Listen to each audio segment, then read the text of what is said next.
video is to talk about the reality of the brain of someone with C-PTSD, because people in the, health profession, they think they know everything about C-PTSD and the brain. Oh, this happens to the amygdala and the hippocampus, and you guys have nightmares and flashbacks and emotional dysregulation and problems with your memory. It is so much fucking more than that. When you break it down, what is CPTSD? It's PTSD. That's one thing. The C makes another, right? What's the C? It's coming from abuse. It may as well be called PTSD from abuse. So, PTSD on the brain affects the amygdala, the hippocampus, the prefrontal lobe, like cortex.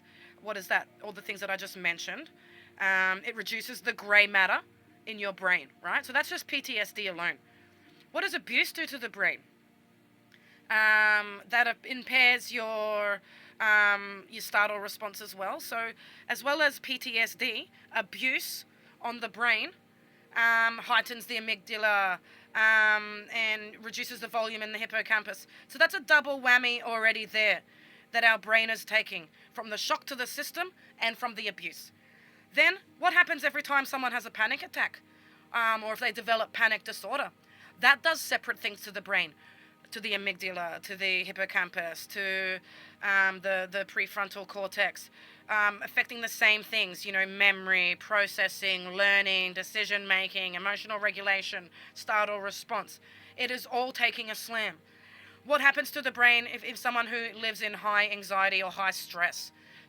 People who have untreated trauma are constantly anxious and are living in stress because we are dealing with people not understanding us, unrealistic deadlines, oversensory, stimulation, pushing through, exertion, all the emotional things, judgment, this, that, and the other. Like, we are stressed to the fucking nines, anxious as hell.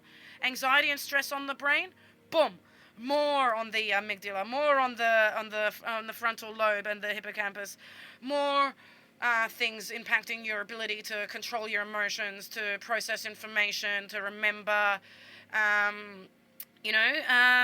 What happens to the brain in fight or flight? When you have the startle response, all these surges and things that go.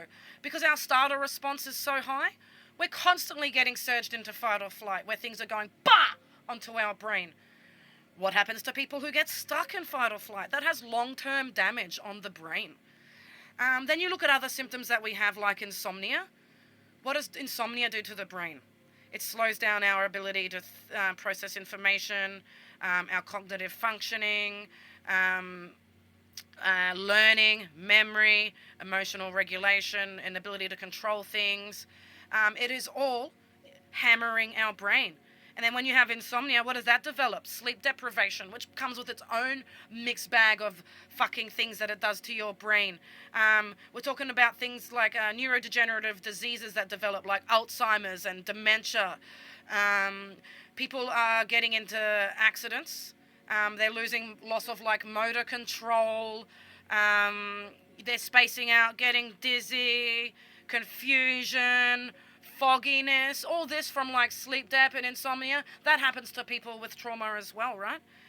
Then let's add to the fact that there are people who have, their vices and substance abuse. So I don't drink alcohol, I don't drink caffeine, I don't smoke cigarettes, and I don't take drugs or anything that have chemicals in it. All I'm on is all my THC and my natural stuff, right? But there was a time when I did take drugs. There was a time where I did drink alcohol, and there was a time when I had caffeine in my diet. So they would have all had their own individual effects on the brain. Then we look at you motherfuckers popping pills at us like carnival clowns. What do benzos do to the brain? What do antipsychotics and nootropics do to the brain? I'm going to have a look at those ones because I want to really break down what our brain is dealing with. You've got side effects like that are reducing the grey and white matter in our brain from antipsychotics. We have ability interfering with our neurotransmitters. They can even cause serotonin syndrome, which can lead to death. You can, with all the benzos and the nootropics, brain fog, dizziness, confusion, cognitive functioning and impairment. So these are all on top of the things that we have in our system internally. They're external things that affect us. We have so many things that are just on a daily basis stopping our brain from processing, functioning, learning, understanding, remembering, being rational, making decisions, retaining, controlling reactions. We don't have a fucking chance if the person in front of us doesn't understand, if they don't have patience, because what happens is we've got all this going on the inside, right? We've got the shock to the system, the panic, the anxiety, the stress, the fight or flight, the abuse, brain injuries, people who have had abuse physically, people who self-harm.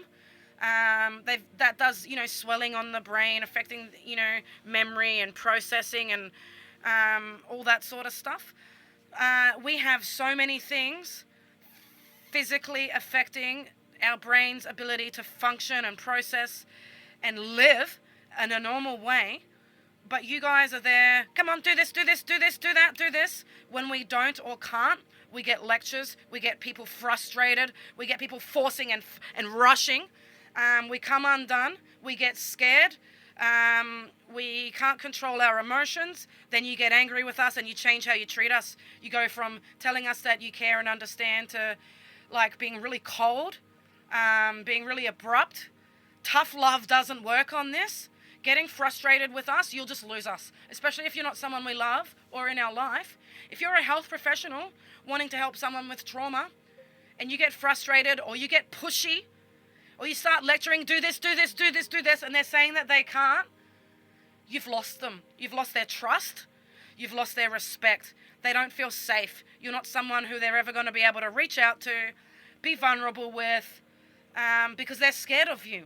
They're scared because they've got all this going on inside, and you're standing in front of them like fucking Hitler. And when that happens, you're bringing on their shame, their humiliation.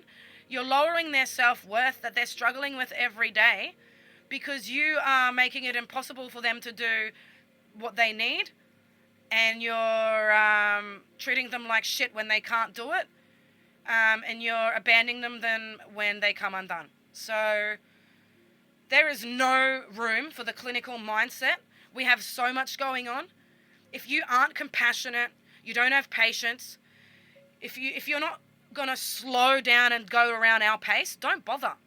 We can't work around the system and jump through your hoops and keep up with you.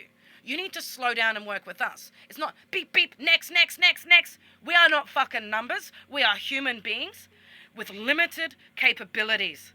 So anyone who wants to try and push us beyond our limits, you're going to deal with us coming undone or withdrawing. And then the way you handle that just sends our trauma so much deeper. And that is exactly why I am no longer going to fall for anyone that anything says in the system. They all start off the same. I'm here. I listen. I care. I respect you. We're going to do this your way, how you need, around your health. But then they get busy. They take on more things. Things speed up. They aren't learning. They don't take the time to listen. They don't take the time to understand what you're saying. They're like, no, do this, do this, do this. They're getting frustrated. They're rushing you. They're forcing you too quickly. And then you can't handle it. So that's what happened with my last round of trying to get help and heal. So now I've made my own plan. I'm going to just use the THC oils for sleep and pain. I'm going to use plant medicine for anxiety, inflammation, and hormonal imbalances, as well as cleansing out my stomach, bowels, colon, liver, kidneys. I'm just going to assume that I have all the cancers and treat them naturally, because at the end of the day, all I was trying to do was get referrals for tests and scans. That would traumatize me anyway. I don't have an aide or a carer or a friend who can take me around to all these appointments, which I was trying to get on into NDIS for. So I'll be coming undone, getting really sick just going to them all.